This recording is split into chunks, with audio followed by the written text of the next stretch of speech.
Alô, amigos e amigas, esse é o programa Cidadania, que hoje vai examinar as propostas de mudança na legislação trabalhista brasileira. No ano em que o Brasil celebra os 70 anos da consolidação das leis trabalhistas, a CLT, e que também o Brasil é reconhecido como um país que está formalizando o trabalho, ao passo que muitos países no mundo têm havido a precarização do trabalho, esse tema está na agenda política do Congresso Nacional. Há muitas propostas de mudanças e é em torno desse tema que nós faremos aqui uma reflexão. E o nosso convidado para isso é o Dr. Antônio Alves Filho, advogado trabalhista, a quem dou as boas-vindas e agradeço pela presença. Obrigado pela... Mas antes de nós entrarmos aqui nas reflexões do Dr. Antônio, nós vamos chamar um pequeno VT com as palavras do senador Armando Monteiro Filho, do PTB de Pernambuco. Vamos lá. Apesar dos grandes avanços da formalização nos últimos anos, o grupo dos que não contam com as proteções da CLT, esse grupo alcança ainda um contingente de 52 milhões de brasileiros, em uma força de trabalho de cerca de 100 milhões. Doutor Antônio, como o senador mesmo frisou, tem havido uma crescente formalização do trabalho no Brasil nos últimos anos, com carteira assinada, mas ao mesmo tempo tem uma expressiva prática da chamada terceirização ou outras modalidades em que não são formalizadas as maneiras de respeito e de integração à CLT. Como é que o senhor reflete sobre esse tema? Veja bem, na legislação brasileira, até por uma opção do legislador constituinte, a regra geral é que o trabalho seja o trabalho do empregado, o trabalho onde a carteira esteja assinada, onde existam direitos, respeito a direitos como férias, 13º, FGTS, repouso semanal remunerado, férias. Essa regra, ela às vezes, ela vem sendo atacada com a finalidade de reduzir custos. Isto não é bom, isso definitivamente não é bom. Não é bom por quê? Porque nós temos o legislador constituinte dizendo a direção é esta, nós temos a população que votou, que elegeu esses legisladores, sendo, desse ponto de vista, sendo prejudicada. Dizer que 52 milhões de trabalhadores estão à margem da lei não me diz muito. Por quê? Porque se existem 52 milhões de trabalhadores à margem da lei, o que a gente precisa fazer é melhorar o sistema de fiscalização. Tá? O crescimento da formalização, ele decorre do desenvolvimento econômico. Agora, nós não podemos precarizar a formalização, precarizar a relação de emprego, porque nós não conseguimos fiscalizá-la. O que nós temos que trabalhar é pelo respeito à lei e não desorganizar o pouco que já temos organizado. Mas nos últimos anos nós temos observado essa aparente contradição entre duas tendências, né? Cresce o trabalho por carteira assinada no Brasil, mas ao mesmo tempo o Estado se vê desaparelhado para fazer uma fiscalização mais efetiva. Como é que esse problema deveria ser encarado? O Estado deveria fortalecer os órgãos de fiscalização, as antigas delegacias regionais de trabalho, hoje superintendências, promovendo concursos públicos, equipando essas superintendências para que todo empresário, todo empregador que não cumpre a legislação fosse obrigado a cumprir a lei. Basicamente isso, essa seria a forma. Nós temos que pensar no custo da regularização desses trabalhadores. O custo de um trabalhador, ele está sempre embutido no preço dos serviços que qualquer empresário venda. Tá? Então, o que nós temos que trabalhar é pela fiscalização desses contratos de trabalho. O que nós temos que combater são as formas de dissimular, de se desviar do contrato de trabalho. A contratação através de pessoa jurídica, a contratação através de empresas terceirizadoras de mão de obra, que é um absurdo do ponto de vista da Organização Internacional do Trabalho, que importa na exploração do homem pelo homem, do trabalho do homem por um outro homem. E que, estatisticamente, está comprovado. A terceirização provoca prejuízos salariais, provoca prejuízos na continuidade da relação de emprego, nos contratos de trabalho, e só beneficia um grupo muito mínimo, o grupo de quem explora esse trabalho. Nós temos aqui o caso de Brasília, onde o Estado, os poderes públicos, são o maior contratador, né? Qual é a realidade da prática da terceirização feita pelo próprio Estado? No Distrito Federal, nós temos uma peculiaridade. Poder, capital da República, nós temos aproximadamente 80% dos trabalhadores terceirizados estão atuando no serviço público. Isso reflete uma coisa ruim. Em primeiro lugar, é a descaracterização das carreiras públicas, o preenchimento de inúmeros cargos, inúmeras funções dentro do serviço público através de pessoas que não prestaram concurso público. Portanto, há aí uma violação expressa a uma regra do artigo 37 da Constituição. Agora, o pior de tudo é que isso cria uma insegurança para os próprios trabalhadores, porque a legislação que temos hoje, a jurisprudência que temos hoje, ela acaba reduzindo os direitos desses trabalhadores. E como o empresário, a maior parte dos empresários não cumpre a lei, mas há uma boa parte que não cumpre a legislação. Então, algumas empresas simplesmente após um grande contrato desaparecem e os trabalhadores ficam sem receber seus créditos trabalhistas, sem receber seus direitos. Isso é extremamente ruim e isso contraria toda a legislação trabalhista que está consolidada na nossa CLT e no próprio artigo 7º da Constituição Federal. Há um elemento que eu gostaria de contar com a sua reflexão, que é, ao passo em que o Brasil vai expandindo o mercado de trabalho formal, nós encontramos hoje vários países, inclusive do chamado primeiro mundo, talvez o caso mais clamoroso seja o da Espanha, onde a perda de direitos laborais tem chamado a atenção, surpreendido e até mesmo assustado o mundo do trabalho. Que comentários o senhor pode fazer sobre isso? Veja bem, a Espanha, ela praticamente acabou com o contrato de trabalho por tempo indeterminado. Os contratos são sempre precários, são sempre terceirizados. E o que aconteceu lá? Fenômenos curiosos. Como o trabalhador, o jovem, ao completar uma idade onde ele vai para o mercado de trabalho, ele não consegue ter um emprego permanente que lhe permita ter acesso, por exemplo, a uma conta bancária, a um financiamento bancário, ocorrem duas coisas. Primeiro, ele não sai da casa dos pais dele, porque ele não tem como alugar um imóvel para si ou comprar um imóvel para si, já que nenhum banco financia dinheiro para quem não tem um emprego de longa duração. Com isso, a Espanha enfrentou uma crise muito curiosa. A perda de população, já que quem não saía da casa dos pais não casava, consequentemente não tinha filhos. Tá?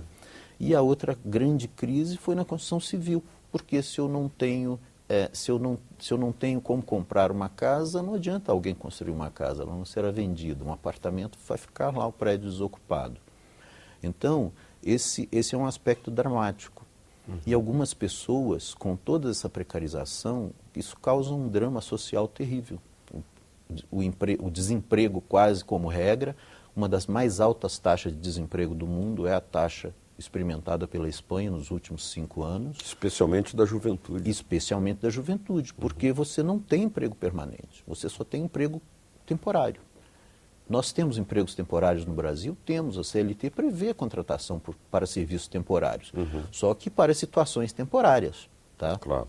Não para contratar, desenvolvo meu negócio permanentemente e fico fazendo contratos temporários a cada 6 meses só para rodar as pessoas, só para ter a oportunidade de pagar um salário menor. Há um projeto que está tramitando na Câmara dos Deputados atualmente e que tem provocado um intenso debate. Mais tarde ele será enviado ao Senado, que é o projeto 4330, que exatamente cria outras figuras da chamada terceirização. O senhor que é um estudioso do tema, como é que o senhor encara esse projeto como agenda do debate político? Olha, esse projeto é uma tentativa de acabar com a legislação trabalhista que a gente já tem organizada e já vem organizando há 70 anos. Porque um dos primeiros e curiosos pontos dele é que ele coloca de forma expressa que a legislação do Código Civil é aplicada àqueles contratos terceirizados. Isso já é uma tentativa clara de descaracterizar o que está na CLT e o que está na Constituição Federal, no sentido de garantias como o FGTS, férias, 13º. Podem dizer, não, mas no Código Civil tem lá o respeito à finalidade social do contrato. Todo contrato tem uma finalidade social. Então, e a legislação do Código Civil, quando não incompatível com os direitos trabalhistas, ela pode ser aplicada de forma complementar, de forma subsidiária. Então, não haveria necessidade de se escrever isso, porque isso já está escrito na CLT. O artigo 8º da CLT prevê a aplicação de outros regulamentos quando não houver regulamento similar na CLT. Mas se nós já temos o contrato de trabalho tão bem definido na CLT, tão bem protegido na Constituição Federal, por que então começar a importar princípios do direito civil para dentro do contrato de trabalho? Eu só consigo vislumbrar a clara tentativa de solapar as garantias que estão na CLT e na Constituição. O curioso é que, ao passo que em muitos países o índice de desemprego tem se avolumado, no Brasil ele tem se reduzido e o Brasil, por opções econômicas ou de política econômica que tem feito, tem conseguido de alguma maneira resistir de alguma forma ou ser menos afetado por uma crise que já está assambarcando os grandes países do sistema capitalista internacional. Nesse caso, a sua repercussão sobre o mercado de trabalho também tem sido menos daninha, já que há indicadores de que no Brasil estamos quase próximo de uma espécie de pleno emprego. Como é que o senhor comenta isso? Pois é, isso torna mais ilógico o PL 4330. Porque o nosso emprego, o nível de emprego no Brasil, ele está sustentado em cima do desenvolvimento econômico. Se ele está sustentado em cima do desenvolvimento econômico, por que razão eu devo precarizar ou reduzir as condições que permitem a integração desses trabalhadores à economia, à sociedade, de uma forma mais digna? Não tem muita lógica. E na prática, quando se lê o que está no PL 4330, o que se constata basicamente é que ele quer facilitar, quer criar todas as facilidades para a contratação com o mínimo possível de responsabilidade para quem está contratando, para quem está vendendo o serviço de outrem. No caso europeu, os países são muito mais afetados por essa crise econômica. Uma das repercussões que se registram é aquela em relação a uma xenofobia aos trabalhadores que chegam de outros continentes, sobretudo africanos e latino-americanos, ou asiáticos também. No caso brasileiro, estamos em plena aplicação das políticas econômicas, inclusive, mas não só econômicas, para estimular a integração latino-americana. O senhor imagina que algum tipo de tendência de reação no mercado de trabalho se poderia registrar hostil à chegada de outros trabalhadores ou, ao contrário, facilitando esse processo integrativo mais na base de princípios da solidariedade trabalhista? O ideal é que nós temos, enquanto país, nós temos uma proposta de integração com o mercado na América do Sul. O Mercosul não pretende só a integração só da economia, tem a integração da sociedade, do ser humano como um todo. O que pressupõe também no mercado de trabalho, né? Como um todo, o mercado de trabalho, a com legislação. certeza. Exato. Então nós temos que caminhar para adequar a nossa legislação de forma que atenda a toda a comunidade. Mas nós não podemos caminhar nesse sentido, nós não podemos buscar o padrão de legislação de países asiáticos que não respeitam garantias mínimas previstas na nossa legislação e nem as recomendações da Organização Internacional do Trabalho. Nós temos que evoluir. Essa forma de buscar reduzir as garantias sociais dos trabalhadores caminha na direção oposta ao interesse da integração dos trabalhadores ao desenvolvimento econômico e social.